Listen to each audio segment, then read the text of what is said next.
Hello students, आज हम class 11 का चैप्टर नंबर 11 पढ़ेंगे, दैट इज कैश बुक। ये पार्ट 6 है। रिमेनिंग पार्ट के लिंक्स डिस्क्रिप्शन में गिवन है, आप वहां जाकर के देख सकते हैं। इस वीडियो का लर्निंग कॉन्सेप्ट है question of double column cash book, जिसके अंदर हम कैश एंड बैंक कॉलम से रिलेटेड क्वेश्चन को सॉल्व करेंगे। क्वेश्चन को स्टार्ट करने से पहले हम रूल्स को देख लेते हैं। कैश बुक में ट्रांजैक्शन को रिकॉर्ड करने के लिए आपको cash inflow and cash outflow के बारे में पता होना चाहिए। अगर बिजनेस के अंदर कैश इनफ्लो होता है तो उसे आप कैश बुक की डेबिट साइड में रिकॉर्ड करेंगे, और अगर बिजनेस से कैश आउटफ्लो होता है तो उसे आप कैश बुक की क्रेडिट साइड में रिकॉर्ड करेंगे। कैश इनफ्लो होने के टोटल 4 रीजंस होते हैं, जो ये हैं, और कैश आउटफ्लो होने के 4 रीजंस ये हैं। इनके बारे में हमने प्रीवियस वीडियोस में डिस्कस कर रखा है। Cash book with bank column के अंदर आपको ध्यान रखना है कि अगर बिजनेस कैश रिसीव्ड और पेड करती है तो उसे आप कैश कॉलम में लिखेंगे, और अगर बिजनेस कैश रिसीव्ड और पेड बाय चेक करती है तो इस केस में आप उस ट्रांजेक्शन को बैंक कॉलम में लिखेंगे। तो क्वेश्चन स्टार्ट करते हैं। ये इस चैप्टर का क्वेश्चन नंबर 3 है, which is enter the following transaction in cash book with bank column of yes traders. आपको ये सभी ट्रांजेक्शंस गिवन है।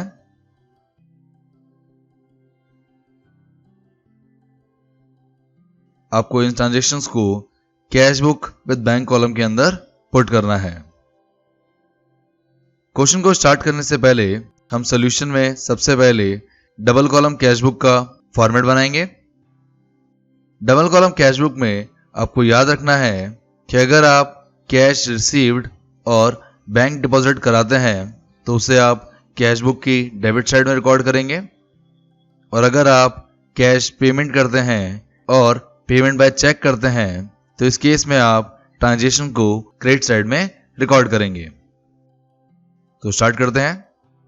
सबसे पहले अप्रैल 1, आपके पास कैश इन हैंड है 40,000 एंड कैश एट बैंक है 25,000। ये आपका प्रीवियस मंथ का बैलेंस है। इसको आप डबल कॉलम कैश बुक की डेबिट साइड में रिकॉर्ड करेंगे।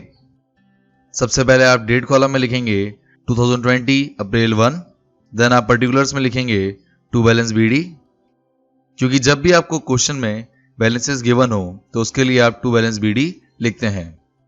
आपको कैश गिवन है 40,000, उसे आप कैश कॉलम में लिखेंगे, एंड बैंक बैलेंस गिवन है 25,000, जिसे आप बैंक कॉलम में लिखेंगे। देन नेक्स्ट ट्रांजेक्शन अप्रैल 2, आपने गुड्स सोल्ड किए हैं फॉर कैश ₹13,200। कैश में गुड्स सोल्ड करने से बिजनेस में कैश इनफ्लो होता है, इसलिए आप इसे कैश बुक की डेबिट साइड में रिकॉर्ड करेंगे, जिसके लिए आप लिखेंगे to sales.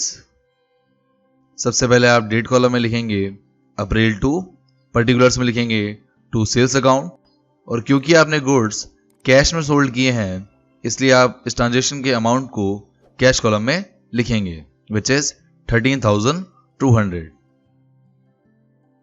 Then next transaction April 5, आपने रवि से चेक रिसीव किया है ऑफ ₹6,000। चेक रिसीव करने से बिजनेस के अंदर कैश इनफ्लो होता है, जिसके लिए आप डेटर का नाम लिखेंगे डेबिट साइड में। सबसे पहले आप कैश बुक में डेट लिखेंगे अप्रैल 5, देन पर्टिकुलर्स में अकाउंट का नाम लिखेंगे टू रवि, और क्योंकि आपने चेक रिसीव किया है इसलिए चेक के अमाउंट को आप बैंक कॉलम में लिखेंगे, which is ₹6,000। Then next transaction April 7, आपने ऑफिस स्टाफ को सैलरी पेड की है बाय चेक ₹5,000। सैलरी पेड करने से बिजनेस के अंदर कैश आउटफ्लो होता है। ये आपकी एक्सपेंस है, इसलिए आप इसे क्रेडिट साइड में रिकॉर्ड करेंगे। सबसे पहले आप डेट कॉलम में लिखेंगे 2020 अप्रैल 7, पर्टिकुलर्स में लिखेंगे बाय सैलरी अकाउंट, और क्योंकि आपने सैलरी चेक से पे की है इसलिए इस ट्रांजेक्शन का अमाउंट बैंक कॉलम में आएगा, विच इज ₹5,000।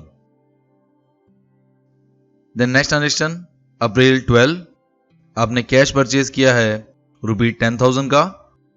कैश परचेज करने से बिजनेस के अंदर कैश आउटफ्लो होता है, जिसको आप क्रेडिट साइड में रिकॉर्ड करेंगे।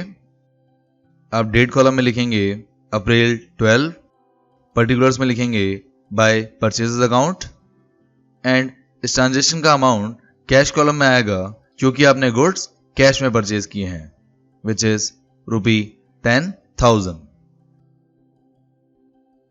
देन नेक्स्ट ट्रांजेक्शन अप्रैल 14, आपने कैश डिपॉजिट कराया है बैंक के अंदर ₹15,000। जब आप कैश बैंक में डिपॉजिट कराते हैं तो इससे कैश बुक की दोनों साइड्स में इफेक्ट आता है, जिसे हम कॉन्ट्रा एंट्री कहते हैं। कॉन्ट्रा एंट्री के बारे में हमने पार्ट नंबर 5 में डिस्कस किया था। अगर आपको कॉन्ट्रा एंट्री के रूल्स को समझना है तो आप इस चैप्टर का पार्ट नंबर 5 देख सकते हैं। कैश बैंक में डिपॉजिट कराने से आपका बैंक बैलेंस इंक्रीज होता है एंड बिजनेस से कैश बैलेंस डिक्रीज होता है। इसके लिए आप सबसे पहले डेट कॉलम में लिखेंगे अप्रैल 14, क्योंकि आपका बैंक बैलेंस इंक्रीज हुआ है इसलिए कैश बुक की डेबिट साइड में आप बैंक कॉलम में लिखेंगे ₹15,000, और बैंक में कैश डिपॉजिट कराने से बिजनेस से कैश डिक्रीज होता है, इसलिए आप इसे सेम डेट पे कैश बुक की क्रेडिट साइड में लिखेंगे इन कैश कॉलम ₹15,000। देन हम अकाउंट के नाम लिखेंगे। क्योंकि आपने डेबिट साइड में बैंक कॉलम में अमाउंट लिखा है इसलिए अकाउंट का नाम आएगा टू कैश अकाउंट, और इसी तरह क्रेडिट साइड में आपने कैश कॉलम में अमाउंट लिखा है इसलिए अकाउंट का नाम आएगा बाय बैंक अकाउंट। और क्योंकि इस ट्रांजेक्शन से दोनों साइड्स पे इफेक्ट आया है इसलिए ये आपकी कॉन्ट्रा एंट्री है, जिसको पहचानने के लिए आप वाउचर कॉलम में कैपिटल C लिखेंगे, जो इंडिकेट करता है कि ये कॉन्ट्रा एंट्री है। देन नेक्स्ट ट्रांजेक्शन अप्रैल 17, आपने एक मशीनरी परचेज की है जिसकी पेमेंट आपने कैश से की है, जिसका अमाउंट है ₹7,000। मशीनरी परचेज करने से बिजनेस में कैश आउटफ्लो होता है, जिसको आप कैश बुक की क्रेडिट साइड में रिकॉर्ड करेंगे। आप डेट कॉलम में लिखेंगे अप्रैल 17, पर्टिकुलर्स में लिखेंगे bye machinery account, and transaction का अमाउंट आप कैश कॉलम में लिखेंगे क्योंकि आपने कैश में मशीनरी परचेज की है, which is ₹7,000। Then next transaction April 18, आपने अनिल से एक चेक रिसीव किया है ₹4,000 का। क्योंकि इस ट्रांजेक्शन के अंदर आपको डिपॉजिट डेट की इंफॉर्मेशन गिवन नहीं है इसलिए हम अज्यूम करेंगे कि ये चेक सेम डे में डिपॉजिट हुआ होगा। क्योंकि आपने चेक रिसीव किया है इसलिए इससे बिजनेस के अंदर कैश इनफ्लो होगा, जिसे आप कैश बुक की डेबिट साइड में रिकॉर्ड करेंगे। आप सबसे पहले डेट कॉलम में लिखेंगे अप्रैल 18, पर्टिकुलर्स में लिखेंगे टू अनिल, एंड अमाउंट आप बैंक कॉलम में लिखेंगे क्योंकि आपने चेक रिसीव किया है, which is ₹4,000। Then next transaction April 22, जो चेक आपने अनिल से रिसीव किया था वो बैंक ने रिटर्न कर दिया क्योंकि बैंक ने ये चेक डिसऑनर्ड कर दिया, जिसका अमाउंट है ₹4,000। जब चेक डिसऑनर्ड होता है तो उस केस में आप ट्रांजेक्शन को क्रेडिट साइड में रिकॉर्ड करते हैं। इसके लिए आप डेट कॉलम में लिखेंगे अप्रैल 22, पर्टिकुलर्स में लिखेंगे by Anil, and bank column में लिखेंगे ₹4,000। साथ ही आपको ध्यान रखना है कि अगर डिसऑनर्ड के टाइम पे कोई डिसऑनर चार्जेस बैंक चार्ज करता है तो उसे भी आप अनिल अकाउंट में ऐड करेंगे।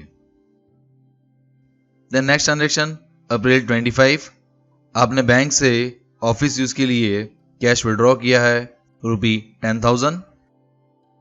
क्योंकि आपने बैंक से कैश विड्रॉ किया है इसलिए ये ट्रांजेक्शन कैश बुक की दोनों साइड्स पे इफेक्ट डालेगा, जिसे हम कॉन्ट्रा एंट्री कहते हैं। बैंक से कैश विड्रॉ करने पर आपका कैश बैलेंस इंक्रीज होता है एंड बैंक बैलेंस डिक्रीज होता है, इसको रिकॉर्ड करने के लिए सबसे पहले हम कैश बुक की डेबिट साइड में डेट कॉलम में लिखेंगे अप्रैल 25। देन आप कैश कॉलम में लिखेंगे ₹10,000 क्योंकि आपका कैश बैलेंस इंक्रीज हुआ है। एंड इसी तरह आप क्रेडिट साइड के डेट कॉलम में लिखेंगे अप्रैल 25 एंड बैंक कॉलम में लिखेंगे ₹10,000 क्योंकि बैंक बैलेंस डिक्रीज हुआ है। देन हम अकाउंट का नाम लिखेंगे। क्योंकि आपने डेबिट साइड में कैश कॉलम में अमाउंट लिखा है इसलिए अकाउंट का नाम टू बैंक अकाउंट आएगा, और आपने क्रेडिट साइड में बैंक कॉलम में अमाउंट लिखा है इसलिए अकाउंट का नाम बाय कैश अकाउंट आएगा। और क्योंकि ये ट्रांजैक्शन दोनों जगह इफेक्ट डाल रहा है इसलिए आप वाउचर कॉलम में कैपिटल C लिखेंगे जो इंडिकेट करता है कि ये काउंटर एंट्री है। देन नेक्स्ट ट्रांजैक्शन अप्रैल 27, आपके बैंक ने इंटरेस्ट कलेक्ट किया है ₹2500। इंटरेस्ट कलेक्ट करना आपकी इनकम है जिससे बिजनेस के अंदर कैश इनफ्लो होता है और जिसे आप कैश बुक की डेबिट साइड में रिकॉर्ड करेंगे। आप सबसे पहले डेट लिखेंगे अप्रैल 27, पर्टिकुलर्स में अकाउंट लिखेंगे टू इंटरेस्ट अकाउंट, और क्योंकि इंटरेस्ट बैंक ने कलेक्ट किया है इसलिए इस ट्रांजैक्शन का अमाउंट बैंक कॉलम में आएगा which is ₹2500। The next transaction April 29, आपने बैंक से पर्सनल यूज के लिए ₹4,000 विड्रॉ किए हैं। जब आप बैंक से पर्सनल यूज के लिए कैश विड्रॉ करते हैं तो उसे हम ड्राइंग्स कहते हैं।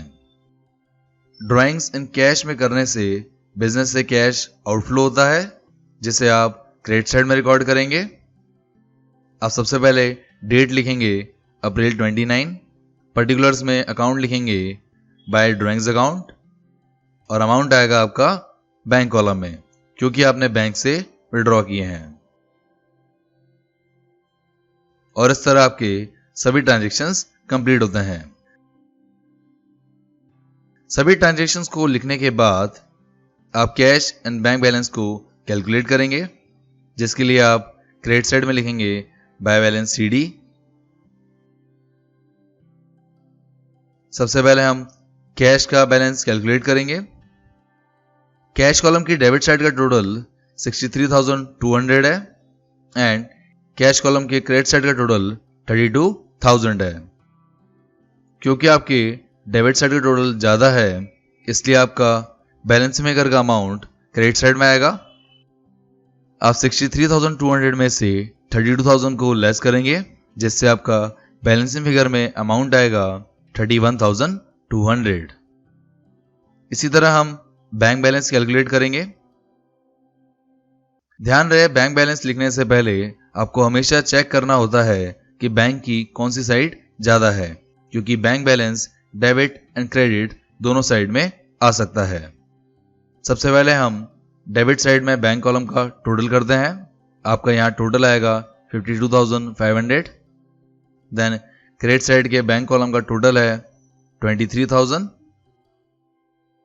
यहाँ हम देख सकते हैं कि डेबिट साइड के बैंक कॉलम का टोटल क्रेडिट साइड के बैंक कॉलम से ज़्यादा है इसलिए बैलेंसिंग फिगर में अमाउंट क्रेडिट साइड में आएगा। अब अमाउंट निकालने के लिए 52,500 में से 23,000 को लेस करेंगे। लेस करने पर आपका बैलेंसिंग फिगर में अमाउंट आएगा 29,500। बैलेंसेस को लिखने के बाद अब दोनों साइड्स को इक्वल करेंगे। क्योंकि कैश एंड बैंक कॉलम के डेबिट साइड का टोटल ग्रेटर है इसलिए दोनों साइड्स में कैश एंड बैंक कॉलम के डेबिट साइड का अमाउंट आएगा। आपका कैश कॉलम का टोटल है 63,200 जिसे आप दोनों साइड्स में लिखेंगे एंड बैंक कॉलम का टोटल है 52,500 जिसे आप दोनों साइड्स में लिखेंगे।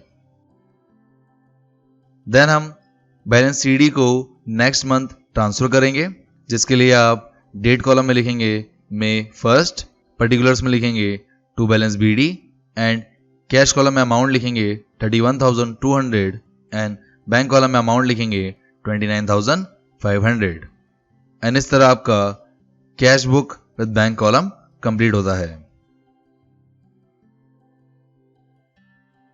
पार्ट नंबर 7 में हम पैटी कैश बुक को डिस्कस करेंगे।